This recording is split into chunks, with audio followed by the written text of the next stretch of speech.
So here's a short story about a guy, an ex-husband, a father, who's just cleared the divorce process. He's a free man, and he couldn't be happier. His life is great. It's full of peace. It's on the rise. Meanwhile, his ex, she's just as miserable as ever, and he's loving every minute of it. And he's flat out letting guys know that even though it's going to be hectic, to put it mildly, the divorce process, don't let that deter you. Life is too short. If it ain't going well, go through the divorce, end it with her, and things are going to be so much better. Titled, I never knew how much I needed to be divorced until it was finalized. And shout out to AM for sending this story. He says, as a husband, I was the man who fixed and upkept our home. Financially, I was the lower income earner with a more flexible schedule to be there with our kids. I was a soccer dad, doctor visit dad, and even primary caregiver. I was a cook when my ex worked evenings on her continuing education and career advancement. I was raised that way. Acts of service is part of my love language. I have always taken comfort in being there for others. Right there. That should be every girl's dream of a husband.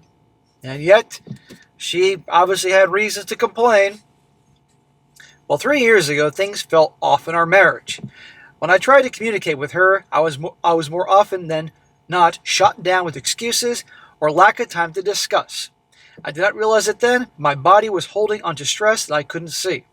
I would also pick up on small hints in which my ex would talk about songs that had underlying tones of starting over or making changes in life.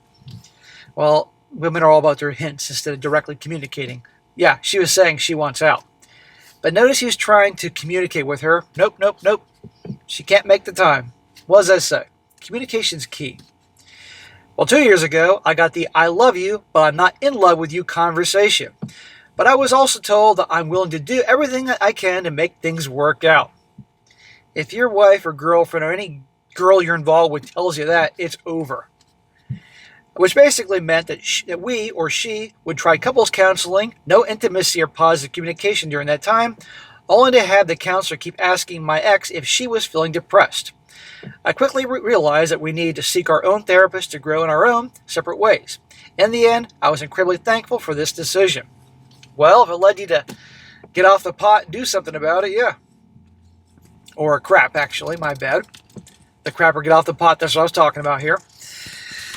A few years back, my wife at the time mentioned to me on various occasions of two couples that were recently divorced and still best friends and great co-parents, she'd say, another subtle hint, apparently.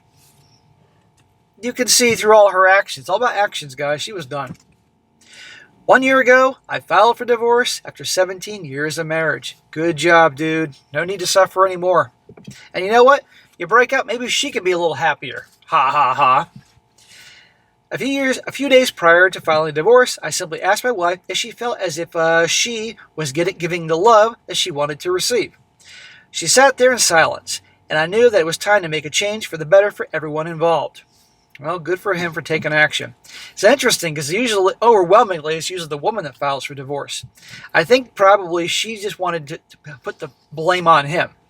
So anybody asks why I got divorced? Well, he filed it, you know. I wish that I could say the divorce process was as rosy, as amicable as my ex had envisioned. Because my ex was the breadwinner and that I financially did well myself, she felt that a fair and equitable settlement meant that she could manipulate the numbers in her favor by a wide margin while playing the victim. Shocker. Of course, because she's the higher earner. My lawyer saw through this and called her and her second lawyer out on it every step of the way. Good job. That's why you get a good lawyer. It's worth the investment. I remember that conversation 2 years ago when I was told, I love you, but I'm not in love with you, and I fell apart. My anxiety went through the roof. I would give anything to fix the situation at the time. See? He would have stayed and worked on it. Nope, she didn't want to. The reason that I write this is that there are so many fearful conversations on here about the threat of divorce and its unknown aftermath, and I do get it. The fear sucks at the time, and it has a cost to it. It swallowed me up for a while. However, looking back on those last few years, I am so glad that I'm here where I am today. See? Now, there is probably no two divorces that are the same.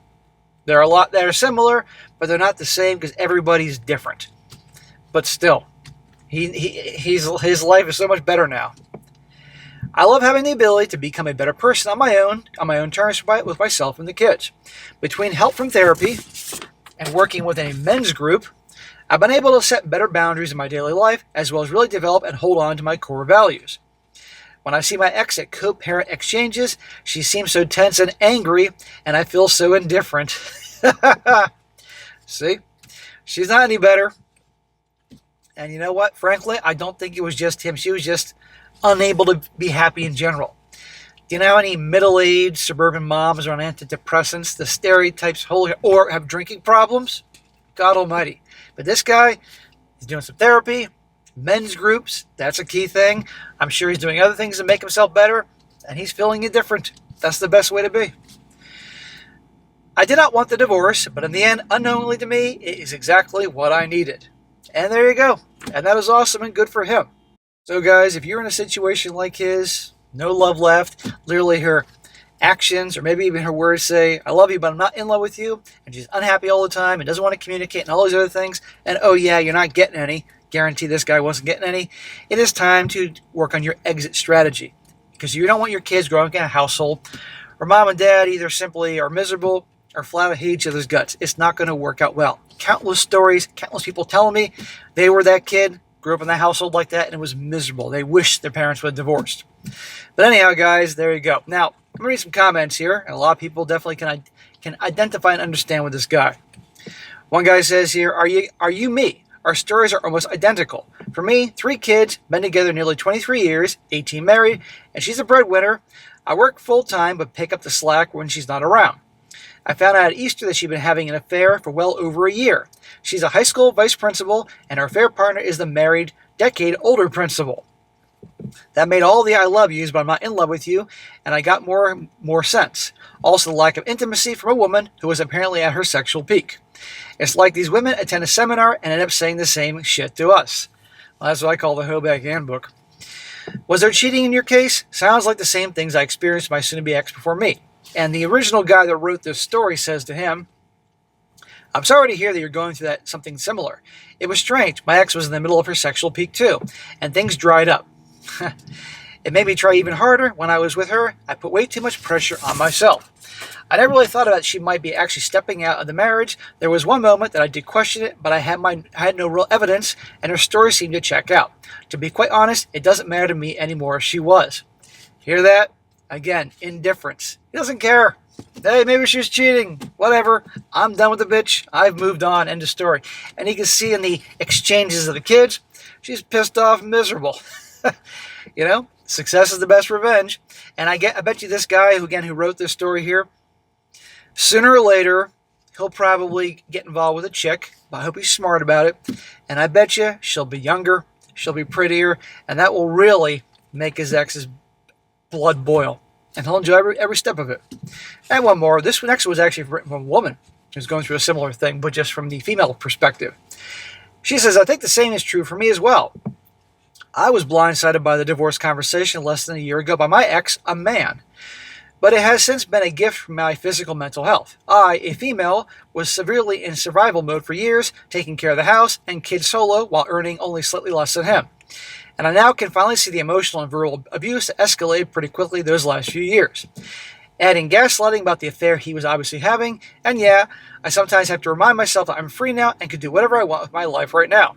Well, that's great. If this woman's ex was a piece of crap like that and all, fine. I wish her well on her second chance here. But and I'm also going to give the benefit of the doubt that since she's responding to an article, a post like this from a guy, she's actually genuine. But we all know darn well how many out there say their exes were abusive. She also says here, in my case, there are kids involved, and he and his family are weaponizing the kids. But I'm just going to pray the kids figure it out and stop parroting them to me soon. That's been the only difficult part. After doing absolutely everything for our kids all these years, they're believing their dad's rewriting a history that greatly exaggerates involvement and puts down all my 24/7, no breaks or rest, hands-on parenting. It sucks, but I'm hopeful it's the last hurdle to peace. Well, I wish her the best in that. And again, if she's being accurate and truthful here and her husband's a douchebag, hopefully time will tell. So guys, there you go. If it's bad, end it. You know, it's going to be hell in the short term, plenty of uncertainty, and nobody likes uncertainty, and costs you a lot of money, but your peace is worth everything. Because peace will impact your health, and health is wealth. And you will survive. You will go on, and some will even thrive. But you have to actually make these things happen. Life is too short to be miserable in a situation like that. Or even better yet, be very, very careful with who you get involved with, let alone marry. Guaranteed.